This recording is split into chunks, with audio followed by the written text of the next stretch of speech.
Hello there. I'm actually shooting this video in Banja Luka in Bosnia. I thought I'd do something a little bit different because my wife and I have come here for a day out. So we thought, why don't we do a video here just for a change? So that explains why I'm here. I wanted to do a very quick video just to talk about my last meeting as a Jehovah's Witness. Now, the last time I set foot in the Kingdom Hall was actually for the memorial last year. But before that, and I don't really count that because that was in my congregation in Croatia, so my last meeting in an English-speaking Kingdom Hall was in November of 2012, when my wife and I visited my family. And we didn't want to go to a meeting, but we thought, let's go to one just to kind of make things a little bit easier for our witness family, because we were aware that there'd been gossip going around about me being apostate, etc. And we thought, just to kind of confound the gossip mongers, let's go to a meeting and, you know, just to make things easier for our family. And I actually ended up taking a Calm tablet just to kind of alleviate some of the stress of the ordeal for me.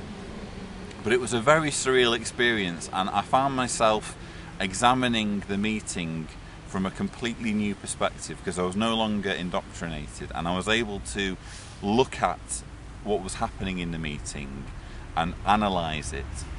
And one of the things that was interesting to me was how they were talking in terms of, oh well, the Bible tells us this, we follow Jesus' example, we obey God. It was God, the Bible, Jesus. There wasn't really much mention of the governing body, Watchtower, the society, the faithful and discreet slave.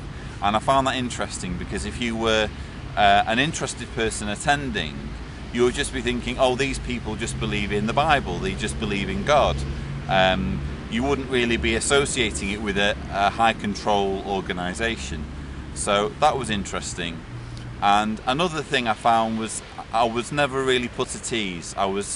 People came up to me after the meeting, and I'd gone to some effort to kind of gel my hair back, because my hair's quite long, and I thought my hair's going to attract attention, so I'm going to try and gel my hair back. And this elder came up to me and he said, get a haircut. And he was saying it half jokingly, but there was obviously truth in it, because my hair was too long for a Jehovah's Witness. So that was something that didn't make me feel at ease. And another thing was an old sister who I knew came up to me and she said, can I ask you a question? She said, there's been a rumour that you don't serve Jehovah anymore. And I was kind of taken aback, and I said, well, where did you hear that? And she obviously wouldn't answer that question. And the only thing I could think to say was, well, I'm still a Jehovah's Witness, you know. And that seemed to satisfy her, and the conversation could continue. But that's a strange question to be confronted with when you're visiting your old congregation.